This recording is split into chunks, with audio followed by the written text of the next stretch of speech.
Telugu YouTube ఛానల్లో మీ వ్యాపార ప్రకటనల కోసం 9154949554 కి కాల్ చేయండి. తెలంగాణ రాష్ట్ర ముఖ్యమంత్రి రేవంత్ రెడ్డి ఢిల్లీ పర్యటన తర్వాత మిగిలిన ఆరుగురు మంత్రులు ఎవరు, మంత్రివర్గంలోకి రాబోయే ఆరుగురు ఎవరు అని చెప్పేసి రాష్ట్ర వ్యాప్తంగా కూడా పెద్ద చర్చ జరుగుతుంది. ముఖ్యంగా దీనిపైన మరికొంతమంది పేర్లు తెర మీదకి వచ్చాయి. ఇప్పటికే ఉమ్మడి ఆదిలాబాద్ కానివ్వండి, అలాగే ఉమ్మడి రంగారెడ్డి, ఉమ్మడి హైదరాబాద్, ఉమ్మడి నిజామాబాద్ జిల్లాల నుంచి ఒక్క మంత్రి కూడా లేని పక్షంలోనే ఈసారి ఈ యొక్క జిల్లాల నుంచి మంత్రులను తీసుకుంటారు క్యాబినెట్లోకి. అంటే ఇప్పుడు ప్రస్తుతానికి రేవంత్ రెడ్డితో సహా 12 మంది మాత్రమే క్యాబినెట్లో ఉన్నారు కాబట్టి మరొక ఆరుగురిని భర్తీ చేసే యోచనలో ప్రస్తుతం రేవంత్ రెడ్డి సర్కార్ ఉందని భావిస్తున్నారు. ముఖ్యంగా రేవంత్ రెడ్డి ఢిల్లీ పర్యటన తర్వాత ఈ యొక్క చర్చ జోరుగా జరుగుతుంది. ఎందుకంటే క్యాబినెట్ విస్తరణ జరగబోతుంది అని కూడా కొంతమేర రాజకీయ వర్గాల్లో ఒక పెద్ద చర్చ జరుగుతుంది. ముఖ్యంగా మనం చూసుకున్నట్లయితే ఇక నిజామాబాద్ నుంచి మనం పొద్దుటూరి సుదర్శన్ రెడ్డి, అలాగే ఎల్లారెడ్డి ఎమ్మెల్యేగా గెలిచిన మదన్ మోహన్ ఎవరైతే ఉన్నారో వీళ్ళ పేర్లు కూడా గట్టిగా వినిపిస్తున్న పరిస్థితి ఉంది. ఇక ముఖ్యంగా మనం చూసుకున్నట్లయితే ఇక్కడ కొంతమేర మంత్రివర్గంలోకి రానున్న వ్యక్తులు ఎవరనేది దానిపైన కూడా ఒక చర్చ జరుగుతుంది. ఇక కొత్త మంత్రులు ఎవరన్న దానిపైన జోరుగా చర్చ జరుగుతుంది. ఇక మంత్రి పదవుల రేసులో పలువురు నేతలు ఉన్నారని కూడా తెలుస్తుంది. ముఖ్యంగా మనం చూసుకున్నట్లయితే నిజామాబాద్ నుంచి పొద్దుటూరి సుదర్శన్ రెడ్డి, అలాగే మదన్ మోహన్ రావు, ముదిరాజ్ సామాజిక వర్గం నుంచి వాకిటి శ్రీహరి, అలాగే నీలం మధు ముదిరాజ్ కూడా పేర్లు వినిపిస్తున్నాయి. గతంలో నీలం మధు ముదిరాజ్ ఆయన బీఎస్పీ నుంచి అలాగే పటాన్చేరు నుంచి పోటీ చేసినారు. దాని తర్వాత ఆయన పటాన్చేరులో గెలవనప్పటికీ తర్వాత కాంగ్రెస్ తీర్థం పుచ్చుకొని ఆయన మెదక్ ఎంపీ స్థానం నుంచి కూడా పోటీ చేసి ఓటమి పాలయ్యారు. తర్వాత ఇక ఎమ్మెల్సీ ఇచ్చి ఆయన్ని రాష్ట్ర క్యాబినెట్లోకి తీసుకుంటారని చెప్పేసి ఒక చర్చ జరుగుతుంది జోరుగా. ముఖ్యంగా ఎందుకంటే ముదిరాజ్ సామాజిక వర్గానికి న్యాయం చేస్తానని చెప్పేసి రేవంత్ రెడ్డి కూడా మాట ఇచ్చిన పరిస్థితి ఉంది. వాళ్ళని ఒక స్థాయిలో తీసుకెళ్తాను, డెఫినెట్లీ ముదిరాజ్ సామాజిక వర్గానికి మంచి చేసేలాగా నేను ముందుకెళ్తానని చెప్పేసి రేవంత్ రెడ్డి చెప్పిన తరుణంలోనే ముఖ్యంగా ముదిరాజ్ సామాజిక వర్గం నుంచి 2 పేర్లు అయితే వినిపిస్తున్నాయి. ఒకటి వాకిటి శ్రీహరి, అలాగే నీలం మధు ముదిరాజ్ కూడా పేరు వినిపిస్తున్నట్టు కూడా తెలుస్తుంది. ముఖ్యంగా ఇక ఉమ్మడి ఆదిలాబాద్ జిల్లా నుంచి వెడ్మా బొజ్జు, అలాగే ప్రేమ్ సాగర్ రావు, అలాగే గడ్డం వినోద్ కుమార్, గడ్డం వివేక్, వీళ్ళ 4 పేర్లు కూడా వినిపిస్తున్నాయి.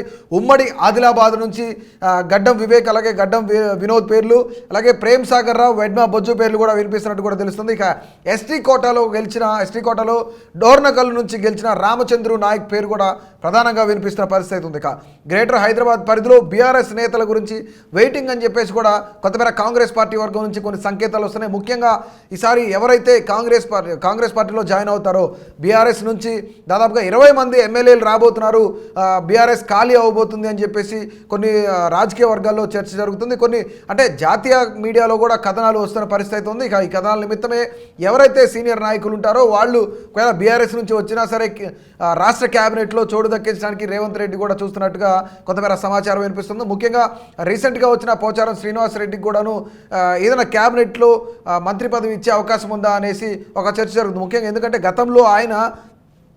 గతంలో పోచారం శ్రీనివాసరెడ్డి స్పీకర్గా చేసిన అనుభవం ఉంది కాబట్టి, సో కొంతమేర సీనియర్ నాయకుడు కాబట్టి ఆయనకు కూడా కొంతమేర ఈ యొక్క క్యాబినెట్లో ఏమైనా చోటు దక్కుతుందా అని చెప్పేసి ఒక చర్చ జరుగుతుంది. ఇక నీలం మధు ముదిరాజ్కు ఆయనకు ఎమ్మెల్సీ ఇచ్చి ఆయన కూడా క్యాబినెట్లోకి తీసుకునే పరిస్థితి అయితే ఉండబోతుంది అని చెప్పేసి కొంత చర్చ జరుగుతుంది.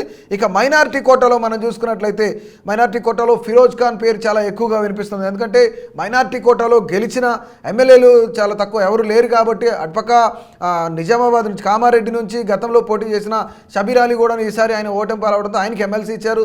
సో ఆయన కానీ లేదంటే ఫిరోజ్ ఖాన్ పేరు కానీ కొంతమేర గట్టిగా వినిపిస్తున్న పరిస్థితి ఉంది.